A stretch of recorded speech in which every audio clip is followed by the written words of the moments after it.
Welcome to the Inner Huddle, a youth football development podcast for parents, coaches and managers of young aspiring footballers. Your hosts from Pezzaz Street Soccer are Pez and Jeff. Hello and welcome to the Inner Huddle part 3 of our Pezzaz Coaching Special.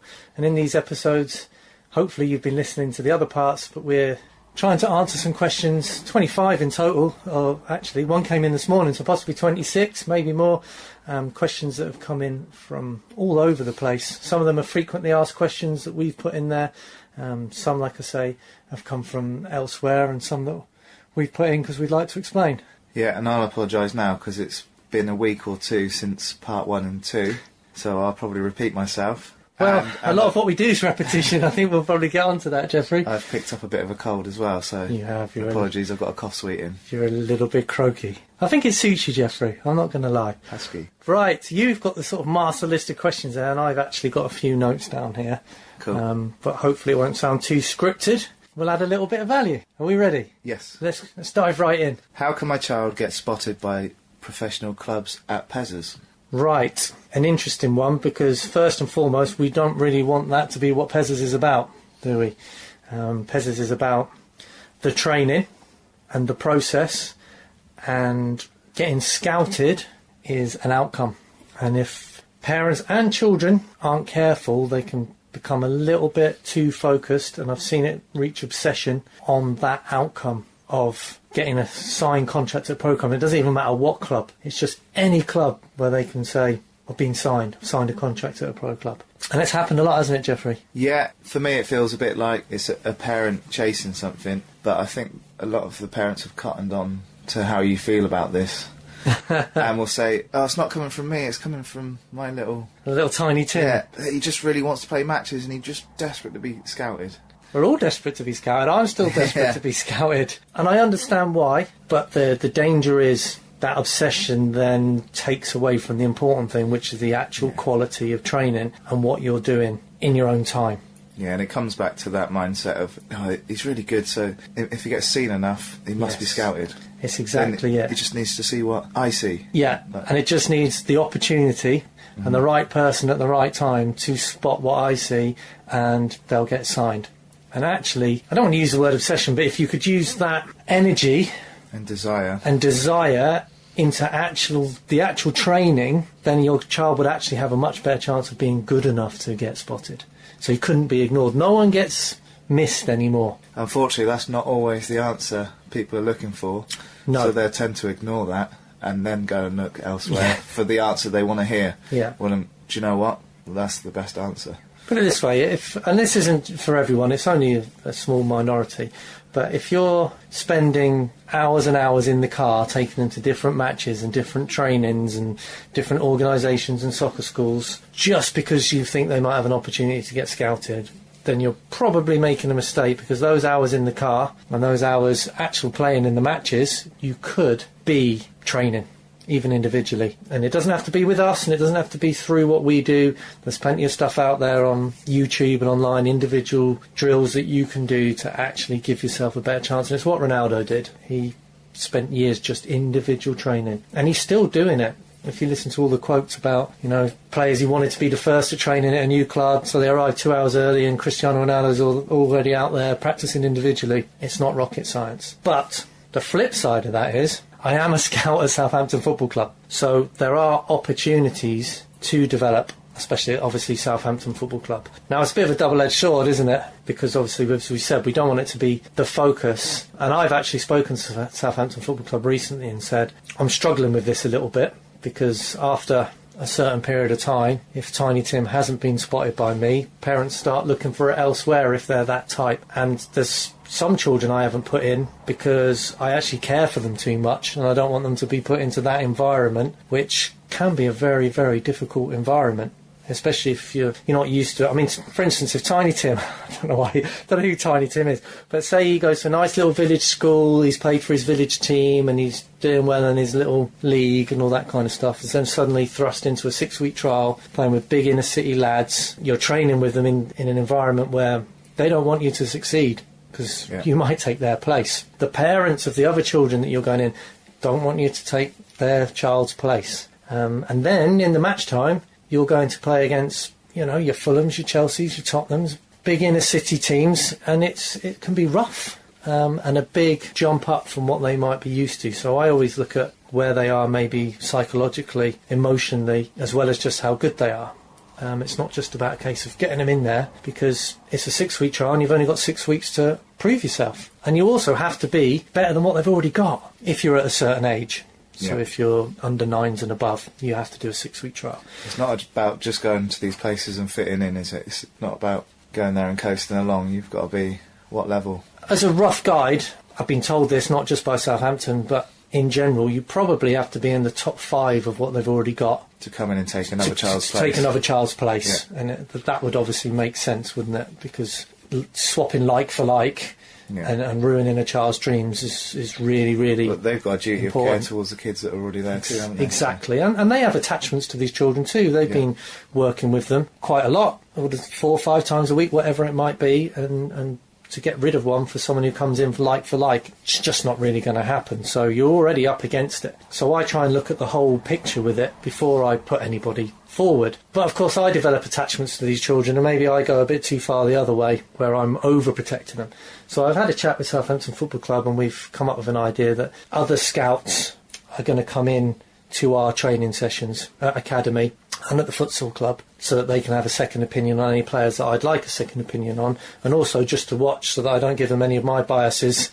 By saying, oh yeah, watch him, they're really, really good. So they can just come in, everyone's got a blank canvas and a fresh crack at it. Always trying to do the best for the children, but it's a very difficult thing, because I'm really passionate about children shouldn't be told they're not good enough to get to the level that they want to get at, and it's a very sensitive subject. Yeah, and it's easy to say this, but everyone develops at a different rate and a different speed, and you never know sometimes, do you, with a group, who's going to end up, and it can happen in a short space of time. Suddenly someone goes from struggling to your top performer in 2 months, can't it? It's a very up and down process. Sometimes they go backwards, sometimes they go forwards, sometimes it's slow, sometimes it's quick. So if you don't get a yes straight away, it's not the end of the world either, is it? It's not time to throw the towel in. No, and I'm going to throw it out there and be perfectly honest. It's a guessing game, because you haven't got a crystal ball and you can't look into the future. It's a very well educated guess. Yeah. And you can compare it to other children that have got to a level that are at, what they were like when they were that age. But you're still guessing. Yeah. And for me, it's too important to just randomly guess. Now, I could throw loads of people in, but I couldn't sleep at night if I thought, I've thrown those in so that we get a few stats and people think this is the place to go, so that they get a chance here, there and everywhere. But then they haven't got to the standard, they've been released and now they don't like football anymore. Or they've cried in their bedroom for 2 days because they didn't get in their trial, and I just can't have that on my conscience. So I'm very particular with it, and I'm aware of it. And I've spoken to the people at Southampton Football Club. Once that's happened, there's also possibilities of inviting in other clubs. Yep. Because Southampton have a very particular type of player that they want. Other clubs have different types of player they want. So it doesn't necessarily mean just because you haven't been spotted, because seems to be the word now, by Southampton Football Club, there can be opportunities at others. So I'm currently, and we did it with our elite training camp with older children, didn't we? Obviously we had Southampton Football Club there, and we invited Chelsea in. Bournemouth. So I'm working with other people to do that again and do it to all the age groups so that everyone has got a chance. But again, don't want it to be the focus, because the focus should always be on the training, which is the process, and then those outcomes should take care of themselves. You don't need to keep chasing them everywhere. Yeah, and then you've got to remember each scout and each coach has their own bias, don't they? So massively. If you played the game and you played on the wing, you might be looking for something completely different to someone who was a goalkeeper or a centre-back or a striker, or you're going to have different biases, so it doesn't mean one person's opinion that's your lot either. I have a bias towards small, tricky wingers who are quick, and because I can relate to them, because that's what I was like, and sort of the underdog as well, which I always felt I was, because I wasn't the biggest, and I have a natural bias towards those. And we actually do a lot of CPD courses at Saints where we discuss these things and see how we can get over this problem. I know Brad Andrews at Saints, he has a similar bias towards lefties because he was a left-footed player, and you don't even realise you've got them, but they're quite natural. Like some of centre midfielders who are aggressive ball getters have a natural bias to that type of player, whereas I possibly don't. So just because I haven't picked out your child yet, it doesn't mean that they... That's why it's such a great idea getting other scouts in. Yes. Because that bias is almost removed, isn't it? Yeah, it's something we've discussed and learnt from being doing it. I mean, I've been a scout there for about 2.5 years now. And it has worked. I think, don't know where our list is, we've got about 6 or 7 that have gone to Southampton, so it does work. But much more important to me is making sure that everyone's looked after and that there's a pathway for everyone. Yeah. And we've obviously, if you've been listening to the other podcasts, or you might have seen it by now, is this partnership we're having with Wiltshire College to offer an educational pathway now into doing a BTEC course with them, getting the equivalent of your A-levels so that you can go on to university, which actually is miles more important to me. Yeah. Again, it was quite a short question, wasn't it? I think you've done well there with answering it, boss. Well, all of these you kind of want to answer as broadly as you can and try and explain things. There might be someone out sat there going, I think my son's really good and good enough for academy. Why hasn't Perry put me forward for it? But the answer will be, come and ask me. I'll always tell anybody what I think and what they've got to do. And actually, what they've got to do is keep focusing on the training. Everything else will take care of itself if it's going to happen. And it might not happen at under 6, 7s, 8s, 9s. It could be when you're 17, 18, 19, 20, or even later, like Ian Wright and Jamie Vardy and people like that. Should we put that one to bed? Yeah. Okay. Question number 14. Whew. Do you want to ask question Right, number okay. 14? Jeffrey. Yes, Pez. Do children pick up bad habits playing indoors? And I presume this is because a lot of our training is indoors. Over to you. I've written an answer to this. No way. Stop. I put no, they pick up good habits. Okay.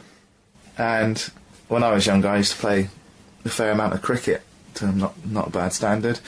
And in cricket, you would always say you won't develop a technically good batsman playing on a terrible wicket. So if the ball's bouncing and it's not true and it's not doing what it's supposed to be, you won't develop your technique properly. And I think the same goes for playing futsal indoors, because the floor is true and there's never a bobble. You're never playing on a mud bath. So if you're in a mud bath in centre midfield on a Sunday and it's chucking it down, your manager's probably just going to want you to stick your laces through it and get rid of it, rather than building up quick, clever passes and technique and being a playmaker and finding your way through that mud bath. You're going to struggle to do that, and people that will excel are the big lads at the back that tend to launch it long, and your small, tricky wingers and your strikers that run onto the end of it because the ball's held up in the mud. And hopefully that explains where I'm coming from, where they pick up good habits playing indoors, because you'll always... It's pure technique. Yeah, it's pure technique. Yeah. And done at high speed and all that kind of stuff. Yeah, I mean, we could go into the benefits, but as picking up bad habits, I've just put absolutely not.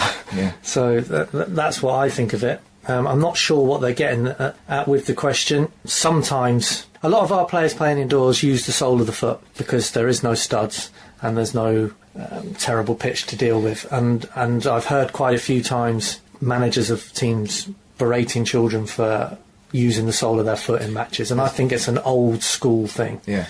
Where you did have studs and you played on bad pitches, and FA page 1 coaching manual will say you control the ball with the biggest, widest, safest surface, which tends to be the inside of your foot. The game's moved on since then. I can remember being coached not to use the sole of my foot because it can go underneath your foot. Well, if you angle your foot properly, it can't physically go underneath your foot, can it? And you'll pick up these techniques by playing on a true surface. You would never try that on a bobbly pitch with someone slinging a ball at you. It wouldn't be a good technique to use in that circumstance, isn't it? But you need to have all the skills in your locker to deal with any situation if you want to be a complete football player. So players like Luis Suarez and Coutinho and people like that, always manipulating the ball with the sole of their foot. Iniesta receives it with the sole of the foot nearly every time I'd watch him, and people take away from watching Iniesta that he always receives it on the back foot, but actually he receives it on the best foot. in the best scenario, the best way he can. There's no easy magic formula taking it on the back foot. The great thing people might not realise about receiving the ball with the sole of your foot is you can get your head up and scan more, because you got the other sense of feel where you can actually feel where the ball is. If you've received it with another part of your foot, it's liable to bounce off, and then your attention and your focus will be looking at the ball rather than where the opposition are, where the teammates are, where the goal is, if the goalkeeper's off his line, and all those different things that you can pick up. If you receive it with the sole of your foot, you know where the ball is, you can get your head up and you can develop other parts of your game. Doesn't mean that occasionally a child won't let it slip under his foot Yes. and all that, but then there's no reason why it won't bounce off the inside of their foot either. Children make mistakes, and you're trying to, actually, we might get onto this later, but you're encouraging them to make mistakes to learn from it. And we're not saying receive it with the sole of your foot every single time. It's another tool in your locker. Yes. And some use it more than others. Some use it a lot. But that's just preference, and then it's like everything else, using it in the right places at the right time. I think Firmino did a lovely pass to Mo Salah with the sole of his foot, sort of rolled it in like a back heel roll. Yeah. He didn't obviously use the sole of his foot, and then Mo Salah bent it in the corner just the other night. If it's being used at the top level, you can't just dismiss it. It's like we talked about it in one of the other parts. You can't dismiss something. You see how your players can use it and how you can embrace it. I had a job interview with a pro club once upon a time, didn't I? And Are we really going down that road? I coached receiving the ball with the sole of your foot. Yeah. And they told me not to do that. And you said, well, you go on. I think we'll leave it there. But it's not changed since I was in some areas of the game. Since I was 9 or 10 years old myself, 23 years ago, people are still saying that kids don't receive the ball with the sole of your foot. Well, it's a bit like the toe punt. Yes. Oh, we toe punt it, and we're going to go on to toe punt. There's people who've made careers on toe punts, like Romario. There's a difference, isn't there? There's a toe punt from someone at the back. Yeah, he's trying to get a bit of distance on it and hoof it forward. No technique. Yeah, I get that. And there's a toe poke, which is a way of beating a goalkeeper without them realising you're even having a shot. Yeah, the science behind the toe poke, and we'll go into it now, is that the goalkeeper and defenders can't read the signals. So if you've often wondered why a pro tennis player can react to a serve at 100 odd miles an hour from someone, whereas if it's you and I, Jeff, we just stand there and not see it. Well, actually, their mind and their signals that they're sending to their muscles is preparing for that receiving as soon as the ball's thrown up in the air, because they're going off signals that they've learnt through doing it over repetition from over time. What's the ball toss look like? What does the server's hips shape look like? Where are their eyes looking? What's the angle? Where's he looked? All of those things they're instantly processing in their brain to make a more guess. Often than not, without even realising they're doing it, just because they've done it so many times. Exactly. Yeah, it's a very subconscious thing, and it's formed in the brain down the neurological pathways so that they can react quicker. Now, it's the same in football. Goalkeepers have been subjected to so many shots, they can pick up on the signals of where the trailing leg is, standing foot, body shape, position, all that kind of stuff. They can make a guess, and then their brain starts going that way before the ball's even kicked. Toe pokes, they can't read those signals. I'm glad you cleared that up on the sole of the foot question. It wasn't even a sole of the foot question. What was it? It was, do children pick up bad habits playing indoors? And we've moved on to sole of the foot. That's how this show works. Playing futsal indoors will probably, that's where the Brazilian Ronaldo picked up his toe poke finish that, so it beat the best goalkeepers like Oliver Kahn in the World Cup. You could call that a bad habit if you don't like a toe poke, but we love it. So I'm saying you pick up good habits and you'll pick up different techniques that you might not playing on a mud bath. Don't get me wrong. If your players are doing nothing but toe pokes, it's wrong. And if they only ever shoot using a toe punt, then you have to probably look at why are they only using toe poke, because they can't use other areas. But if it's an add-on and it's working, it is very effective. So again, I think this has been a running theme. Don't dismiss anything. No. If it works for that child, let it be. So, children don't pick up bad habits playing indoors. I've actually put children move a lot better and have better technique, make better decisions from playing indoors. But as it wasn't a what are the benefits question, I think we'll leave it there. Okie dokie. Question Your number turn. 15. Yes, Jeffrey. Does your individual training just train children to be greedy? Football is a passing game! ! Yeah, we had a quick look at these before we went on air. It actually seems to have been written in quite an angry tone, doesn't it? A couple of exclamation marks at the end. Oh, did we kind of half answer this before? We've answered it all before, probably, at some point, but people might just forward to these questions. So I think you said something along the lines of our individual training methods help children to be good. So if they're greedy, then... Yeah, greedy's a mindset, and that child would probably be greedy whether he was good or not.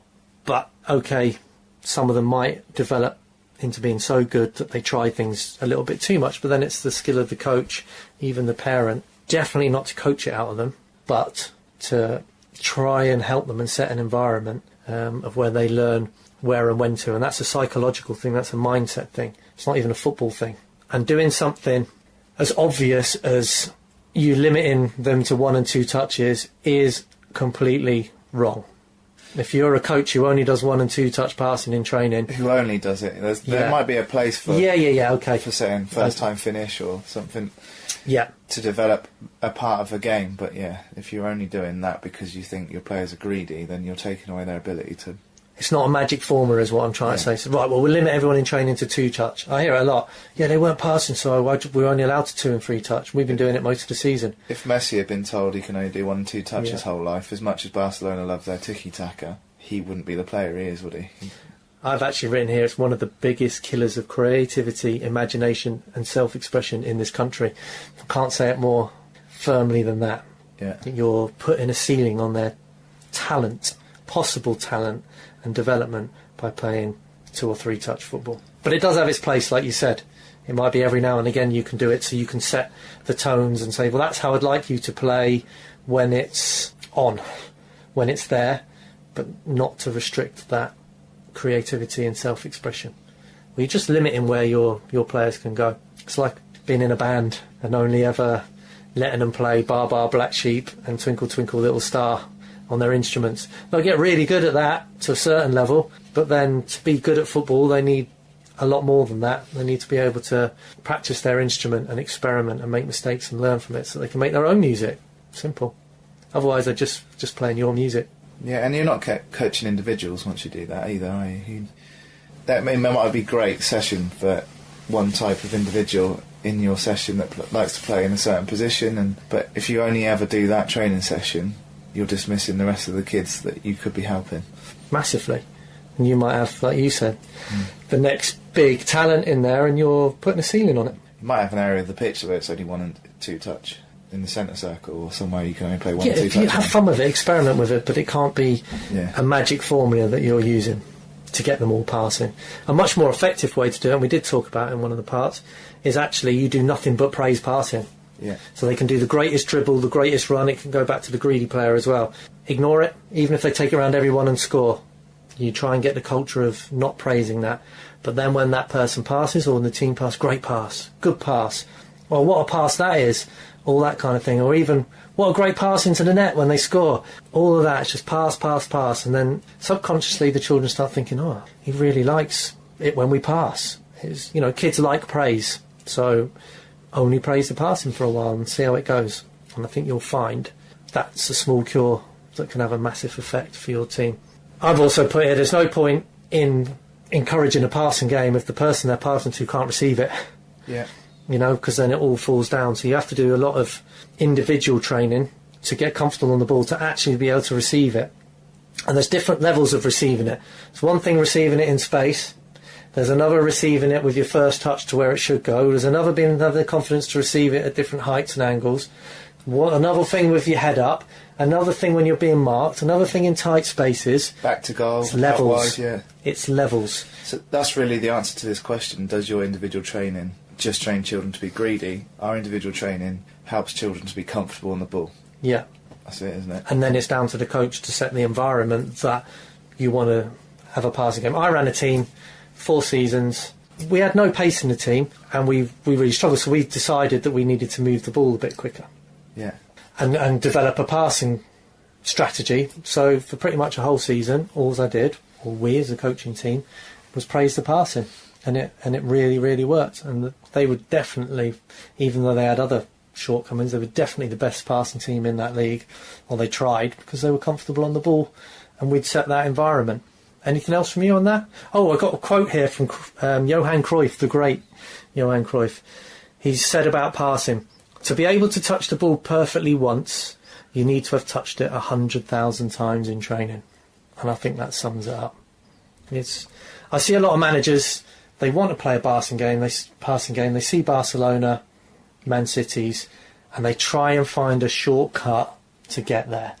So 3 touch, 2 touch, 3 touch limitations would be a shortcut to get there.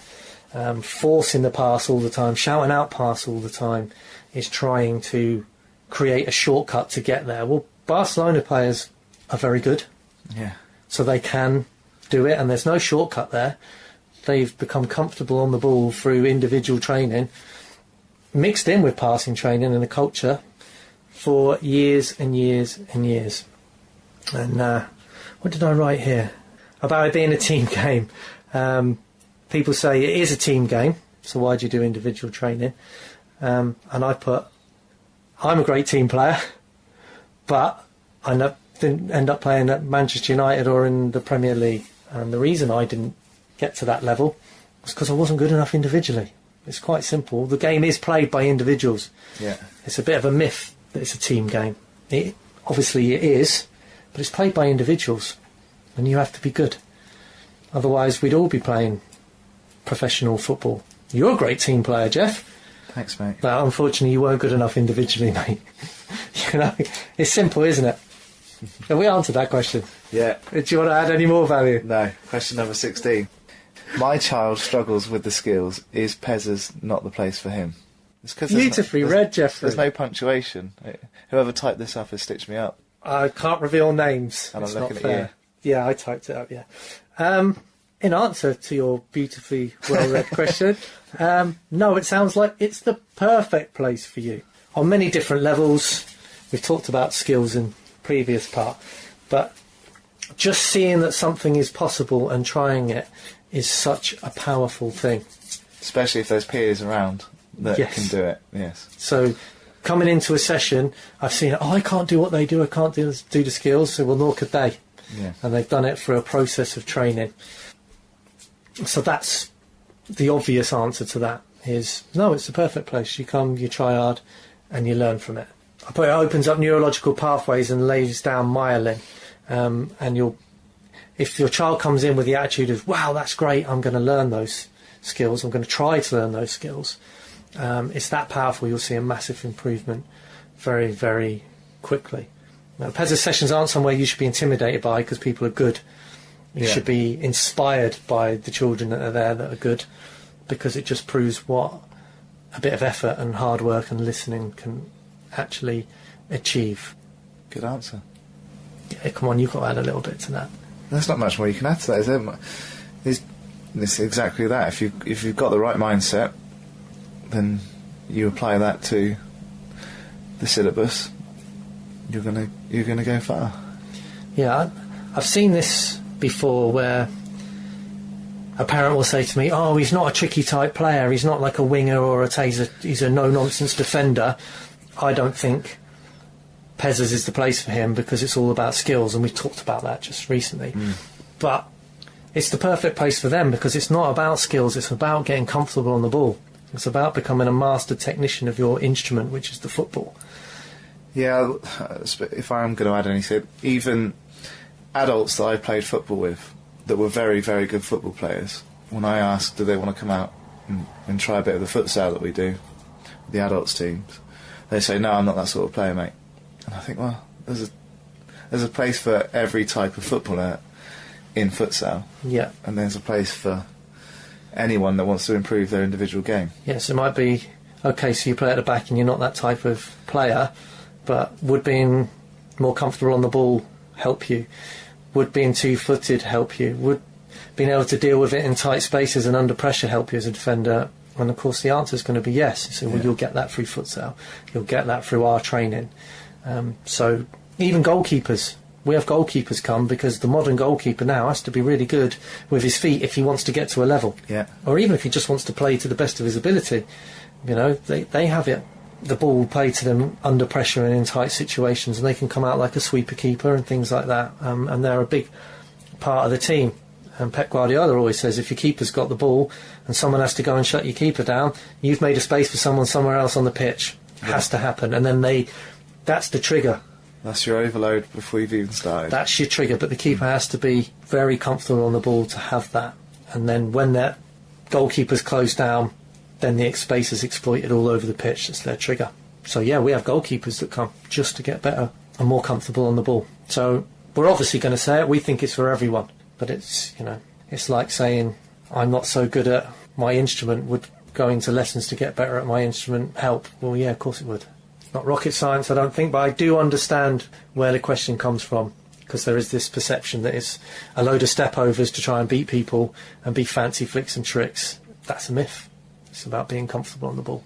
That's quite often it's the most exciting time for us if someone comes through the door and they're a good player already, but they don't do this type of... They don't play this way. It's not their style. That's when we can go, right, we can really add value to this kid. Yeah, that's the exciting part, because you see it rapidly. So, Yeah. okay, so you're already a good player. We're going to make you miles better now, because you're going to take those things and you're going to be able to do them in tighter spaces. You're going to be able to receive the ball quicker. You're going to want the ball more because you're more confident, and you're just going to go up and up and up the levels. If you're already mentally strong, you've got loads of mates because you're socially good, and then you're going to come along and we're going to help you with your technique. Final tick in the box almost, isn't it? Absolutely. Great question. Question number 17 follows on quite nicely. Okay, shall I read it? Because Yeah. you read the last one so wonderfully. Question number 17. I've heard that Pezzaz is great, but only for really young children.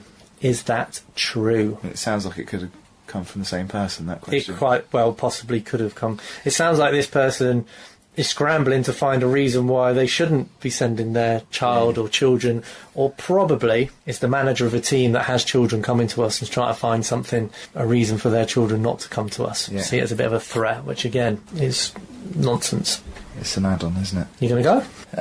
Yes. Well, we've got age groups now up to under 15s. Yep.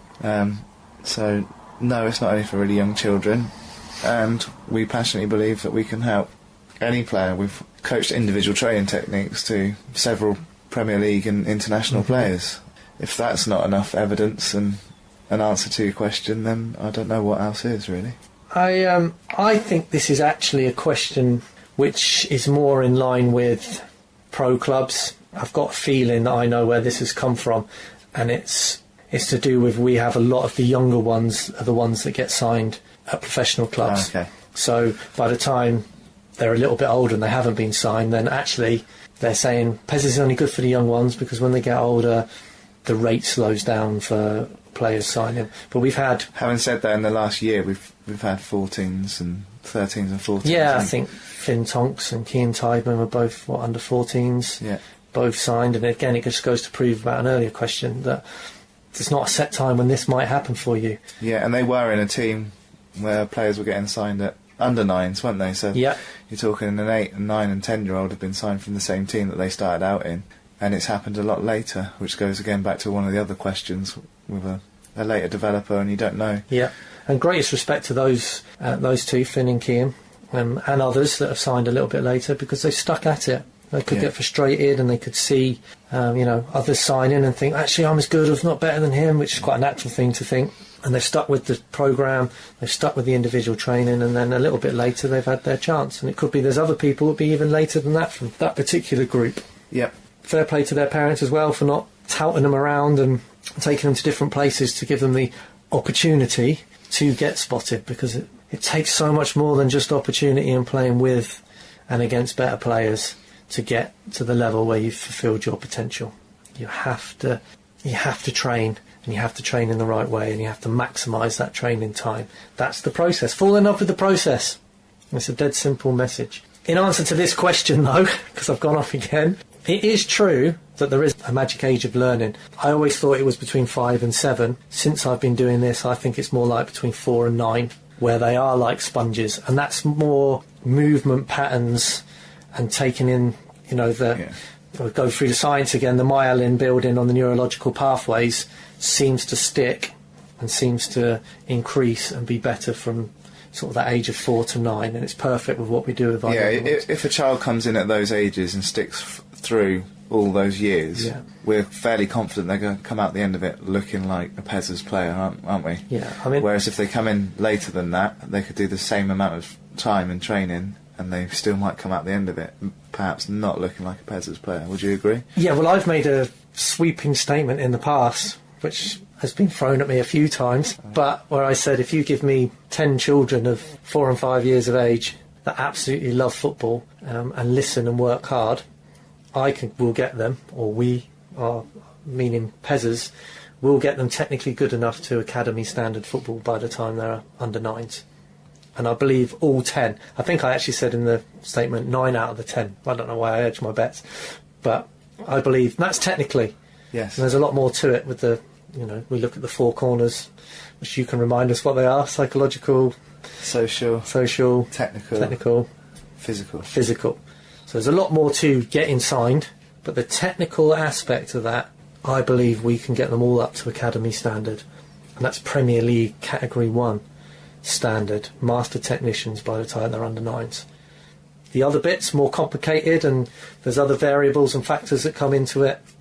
Some which maturation, no control over. Which we have no control over, but just the techniques, and if the children want to learn and they're in love with football and the process, I don't think it's that difficult. That's where I got hammered before by saying I don't think it's difficult. I don't. I really believe that. Well, those 3 other corners are complicated and complex, but the technical corner, we think, is... Yeah, we have a syllabus that we've researched and worked on for years and years, and it works. Yeah. The other areas, like I said, are different variables and factors from peers, teachers, school, parents, siblings. All these different factors come into the other 4 corners. But the technical side of it, I can't see a problem with it. What is the question? Have we gone off on one again? It's not just for really young children. Yeah. And then the other part of that doesn't mean once you get to 9 you stop doing technical training. You keep going. And even if you've never done technical training at 12 and 13, come in and do it, because you will improve at any age. George Plank, one of our coaches, was he 24 now? He said his game has improved since he started coaching this, let alone trying it. And he goes up the field now and does his own individual training. Ronaldo still does it. I can relate to that as well with George, because I was technically pretty average, and I'm still technically pretty average. But you clearly don't practice enough. Yeah. We can do some one-to-ones if you like. Cheers, mate. And I have also written here, we have done work with Jay Rodriguez, Alex Oxlade-Chamberlain, all when they were already professionals. So I think Chambo was 17 and just signed a pro contract when I worked with him. Andy Reid, Gaston Ramirez, there's been others. Charlie Webster. You worked with Adam Lallana, didn't you? Adam Lallana, yeah. Sorry, Ads, how can I forget? If you're listening. And Charlie Webster, that was it. Who's, at the time of this, is an under-15s at Chelsea. Doing really well. He's just come back from an injury, actually. And he still comes in for one-to-ones when he can fit them in. And he's actually a residential down at Chelsea.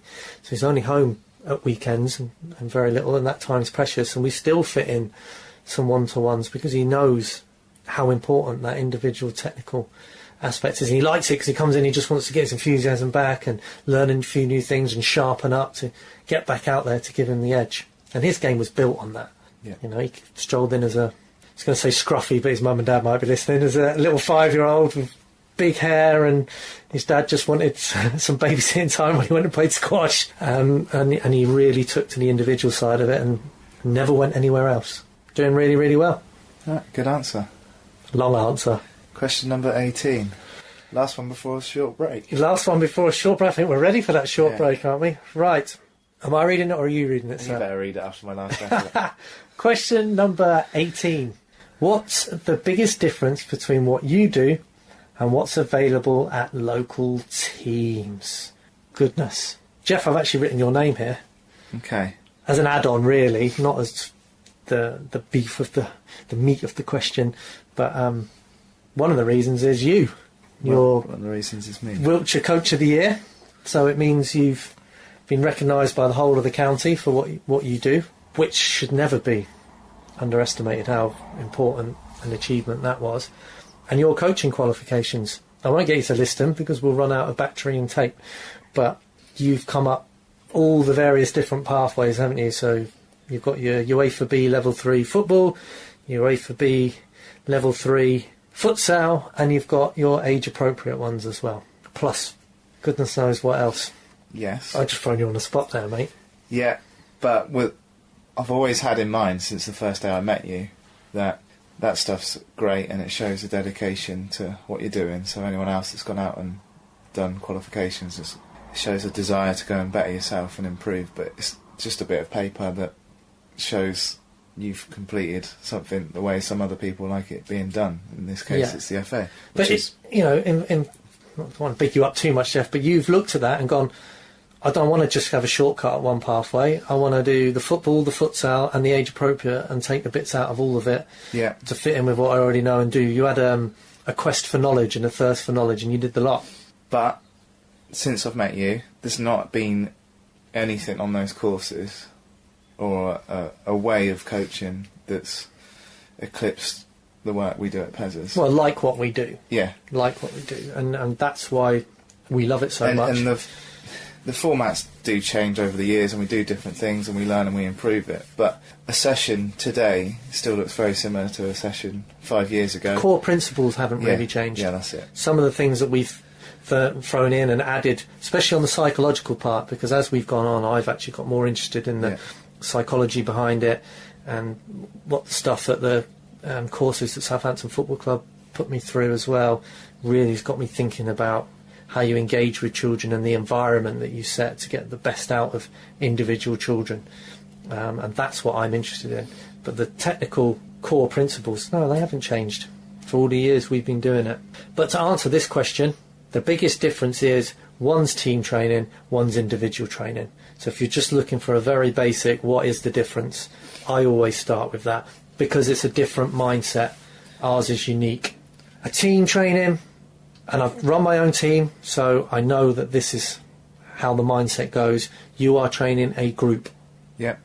And you're training a group to combine together as a group to win a match. And the match is an objective and an outcome. And that's your focus. And you're trying to win individual matches, win a series of matches to maybe win a league, depending on what age group you're with. That's your objective. How can I get this group to win a game at the weekend? And it's a shared objective and a shared goal, and okay, there are things in there to help individuals, but it's a completely different mindset. And to explain that further with the mindset is, one embraces mistakes. So what we do is a mistake-ridden culture mindset. Team training tends to be a no-mistake culture. So they try and be perfect, and they try and knock mistakes out of people, and the mindset is, you could have done that better, you've given the ball away here, don't do that, and it's all very kind of negative, no mistakes. Our culture is completely the opposite. It's set an environment where the children can make as many mistakes as possible. That's the difference. And then they learn from those mistakes naturally and through guidance with us. And it's a completely different. There's some children who come in, they've only done team training, terrified of making a mistake because of being not shouted at, but told in a team environment not to do it.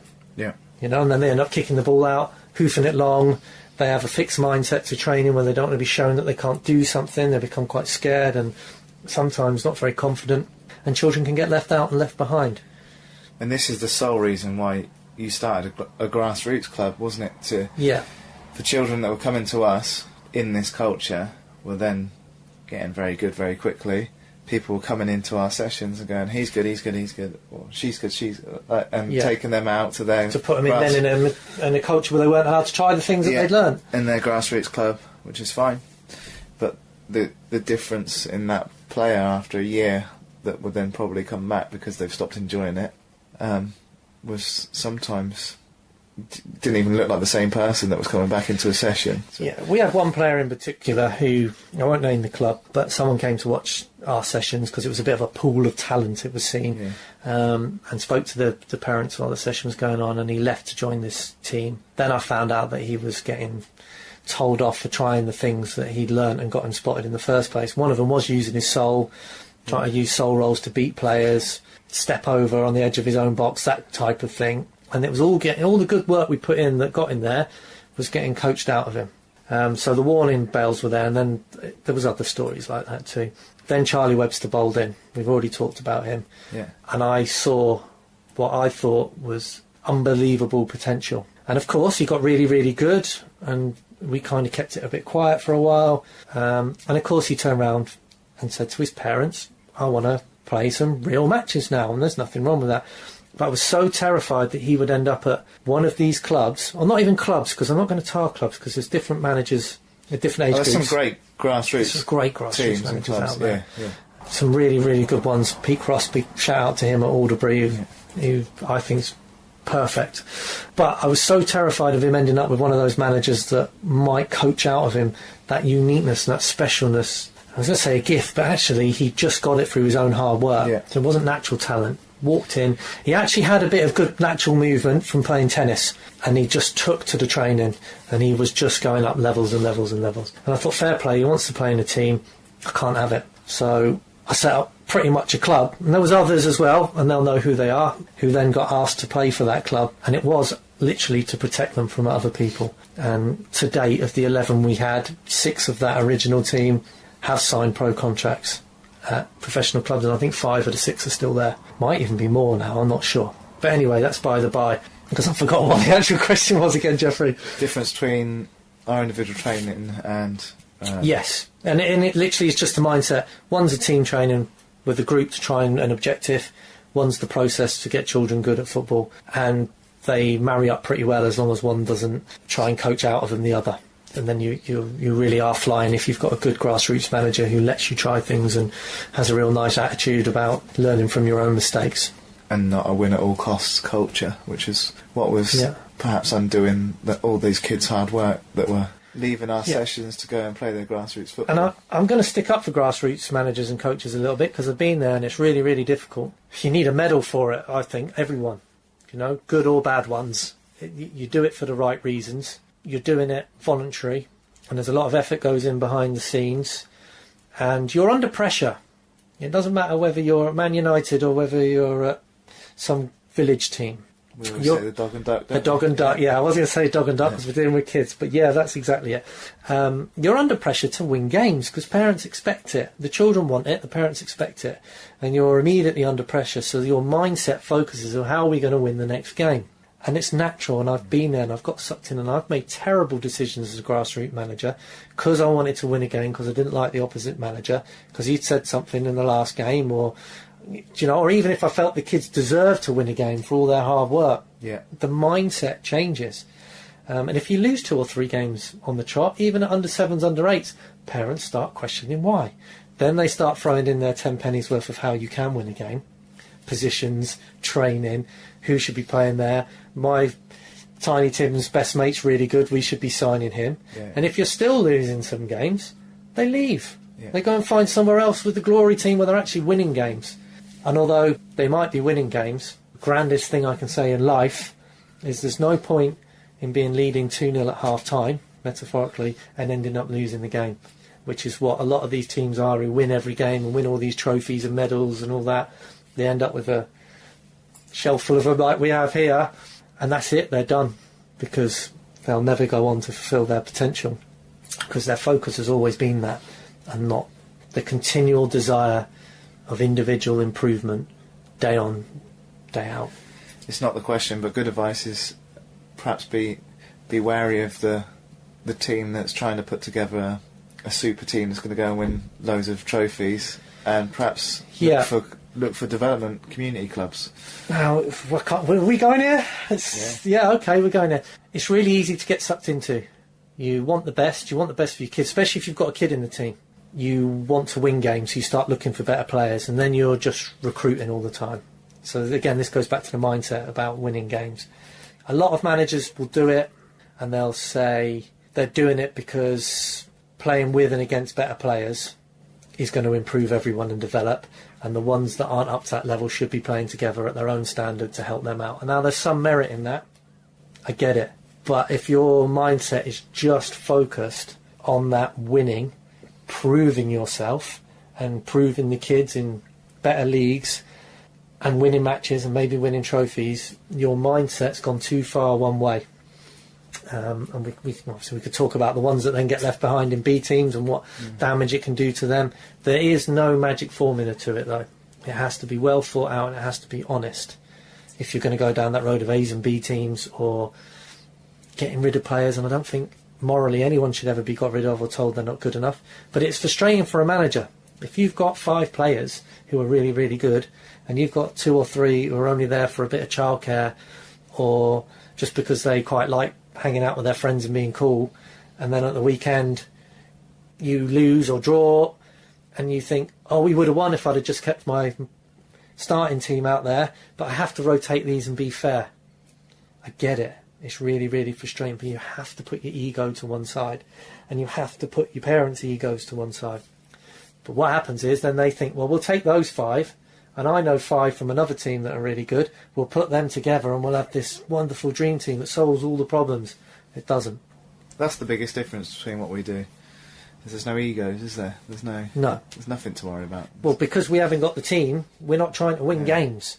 So the ego is taken totally out of it. And if you bring your child to Pezzaz, you know every child matters. And we try our best for the 4 corners that we've talked about before. Technically, psychologically, socially and physically. We take all that into account for the best of your individual child. Every child matters.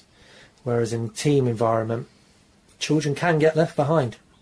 Yeah, well, the team matters in a team environment. It's simple. It does exactly what it says on the tin. There's nothing wrong with that.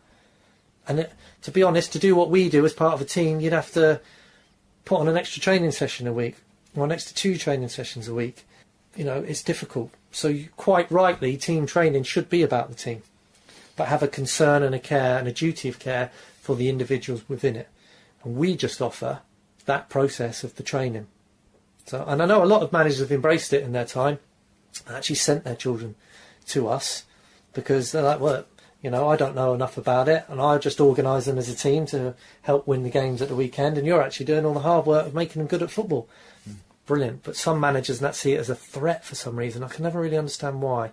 Again, it might be an ego thing where I'm the manager, all the training should be done by me, and I should be shown that I can cope with it. And it's all the successes are down to me then.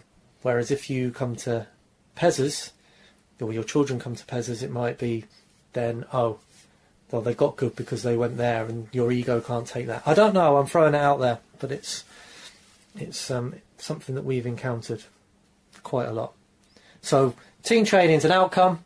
Pezzaz is the process. That's it. I was going to say in a nutshell, but that was about the longest question I think we've ever answered. Cool. Happy? Yes.